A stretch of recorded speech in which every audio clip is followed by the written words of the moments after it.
Welcome to the Rockhill Mansion. We are done, right babe? Finally, yes. We are so excited to announce that the house is completed and you now get a grand tour.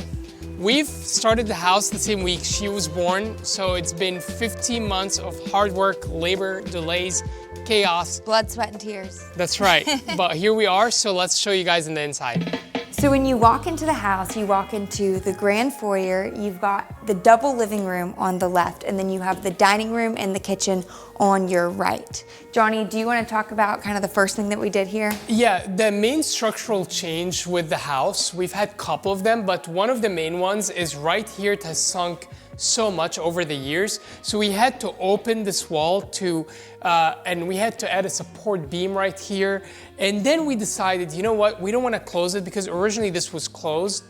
Just like this side over there, it was the same right here, but it was very dark. So when you walk in, it was very separated and dark. So the main historic change is we just opened that part just to give it more light, to make it more open. But overall, we kept the integrity of the historic elements of the house. So if you look, all that wood that you see, all that trim is original, and we kept it, we didn't paint it. We kept the original door. And we kept all the beautiful railing, all the hardwood floors you see. We've had to fix some of the hardwood floors and patch, but most of that hardwood floors have been restored. So we really kept all the elements. And of course, all the windows that are here that you see and all the trim around the windows have been kept from the original structure of the house. Yeah. So when you walk into this double living room, you've got two different entertaining spaces. I mean, unless you want to make it one big grand space, which you're more than welcome to.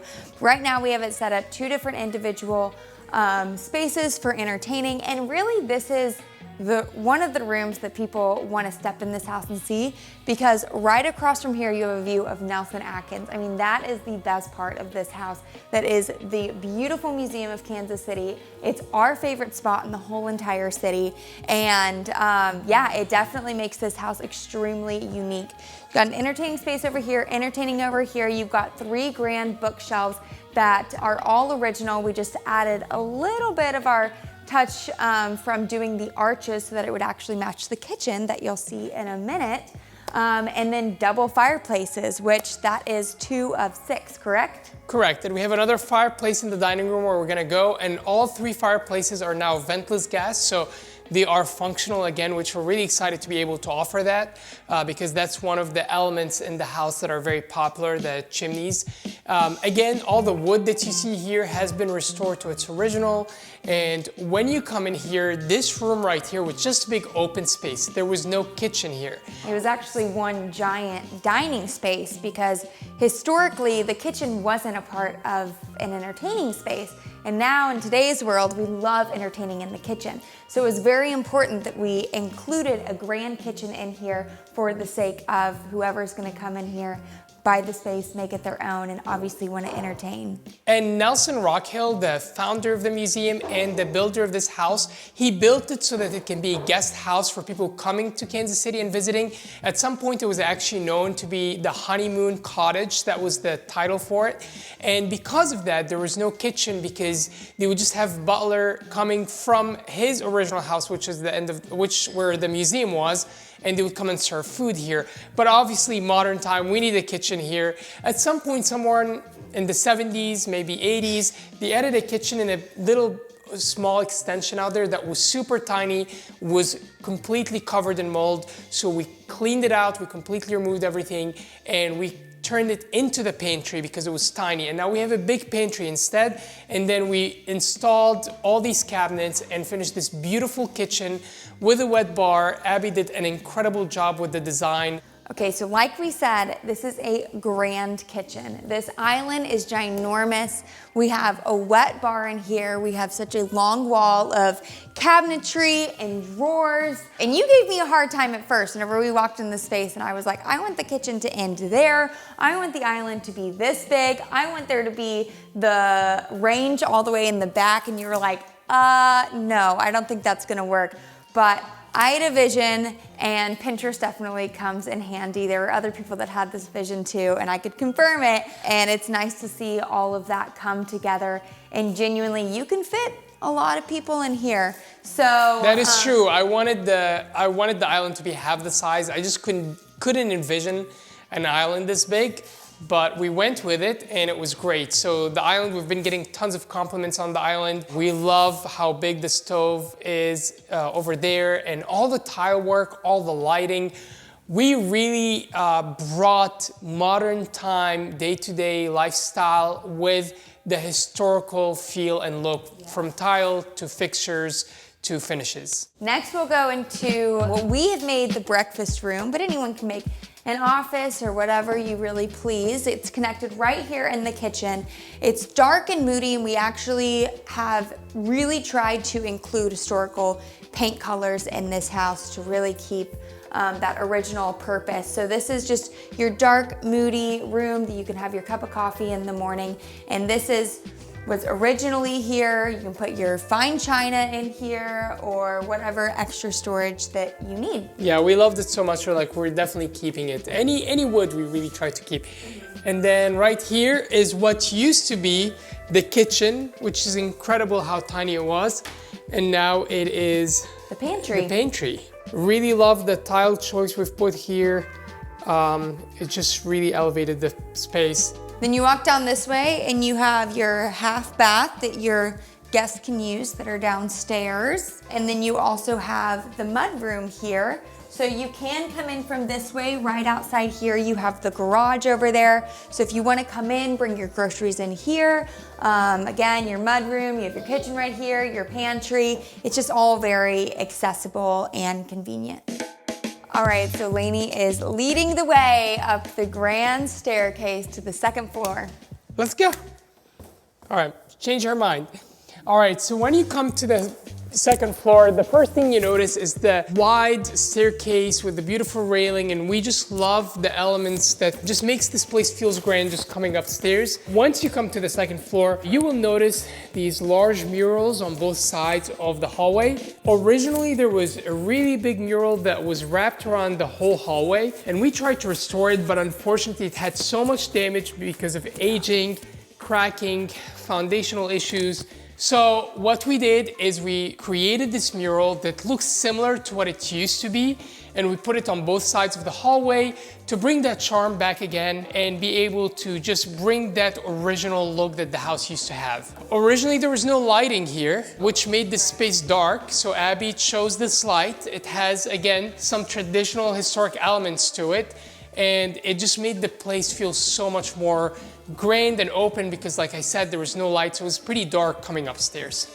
Yeah. Then you have another grand foyer here right above the one whenever you walk into the house. And this is something, again, that you can make into a piece of your entertaining space, as this leads into the sunroom that is very famous in this house. You have the master bedroom over here. You've got two guest bedrooms over here.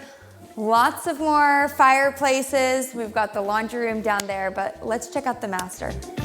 Okay, so now we're in the master bedroom, which actually originally used to be two separate rooms, but then there would be no grand master suite. So we've created this space where you've got your sleeping space over here, you've got your lounge space over here, which Lainey is customizing as her own.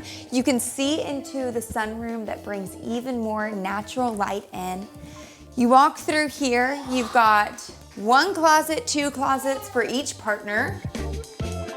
Lainey is ready to take a bath here in the master bedroom. So we have kept a lot of historical elements in here as well as throughout the house. We've got historical paint colors. We've got the grand bathtub. We've also got a grand shower and plenty of storage. We've got the toilet room so you can have your own privacy, double vanity, and even just a little lounge nook over here as well. So yes, it was originally two bedrooms with a bathroom in between, and I think we've done a great job just bringing the past into today. So you look at all the details, all the vanities we picked, all the faucets we picked. We even were so intentional about having 3 whole faucets to bring that past to the house again, while again making it very practical for today's needs. So now we're gonna step into the sunroom, which is famous for this house. Whenever you drive by the house, this is what everybody notices. So you've got a super grand sunroom that you can make it what you like, a great entertainment system, or just something place that you come and you drink your morning coffee. But it has an amazing view of 47th. You've got Nelson Atkins over there. You've got the best lighting in the whole entire house in this room, and at night it's super cozy. And if you remember from past episodes, this is the room that we said the past owners used to line it with Christmas trees and Christmas decorations, and we are hoping that maybe the next owner would pay tribute to that or do something in their own way for their own holiday. Yes, this is my favorite room in the house, and like Abby said, Christmas trees back here, hangouts, a view of the museum. It's just a beautiful space to be. All right, Abby's watching Lainey because she loves the sunroom too much, so we're leaving her there. But let's go through the 2 rooms here. We have this room right here, so this would be room number 2. And then we have Jack and Jill here, a bathroom shared between the 2 bedrooms with 2 vanities. And this bathroom probably has the best view of the museum. Great space. We put a lot of wallpaper in the bathrooms because, again, we wanted to bring that old tradition feel into the house, and a lot of emphasis on the tile choices and the details we've put into that. Now we're going to bedroom number 3, which is very similar to that room, and all the bedrooms here are just large. So this bedroom is probably the smallest bedroom we have, and you can see how large it is. So a lot of room for a lot of people to be here together, a lot of space for whatever needs you may have.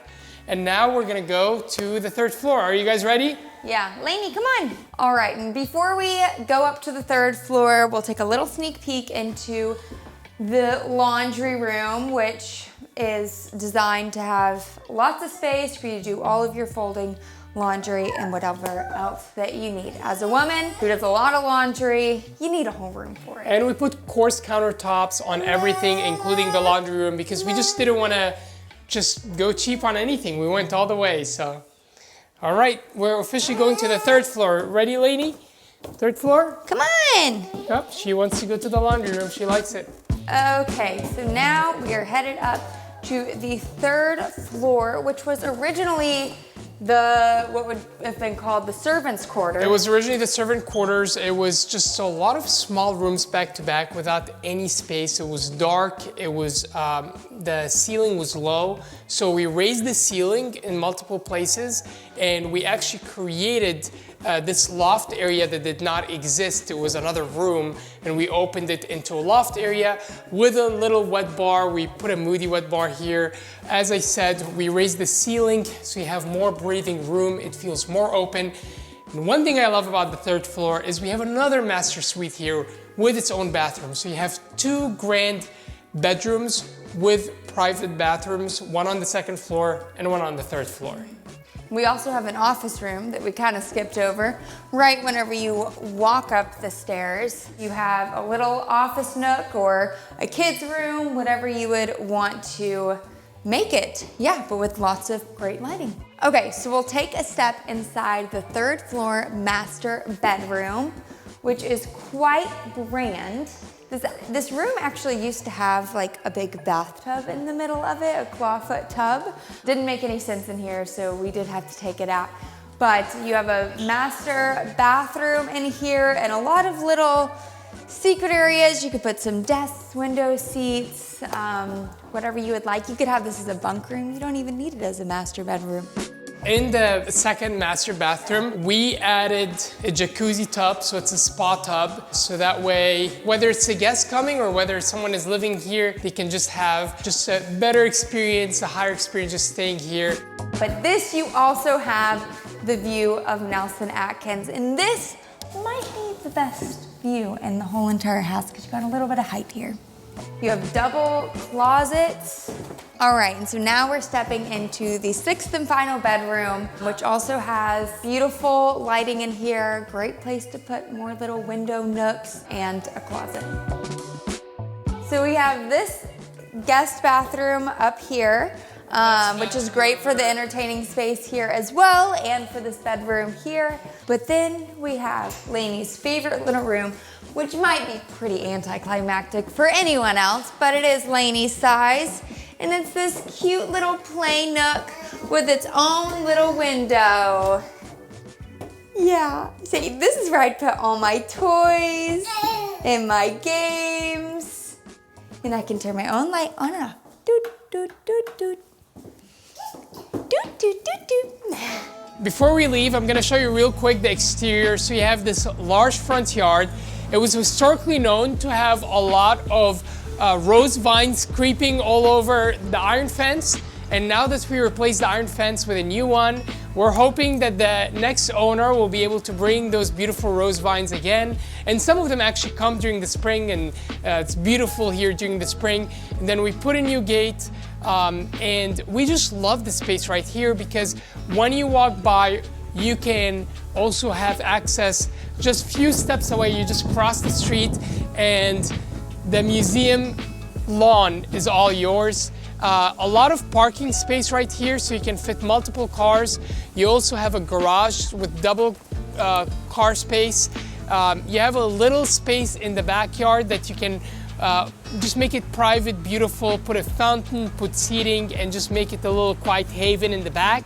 And you have plenty of street parking if you're throwing a party and you want more people to come and join you.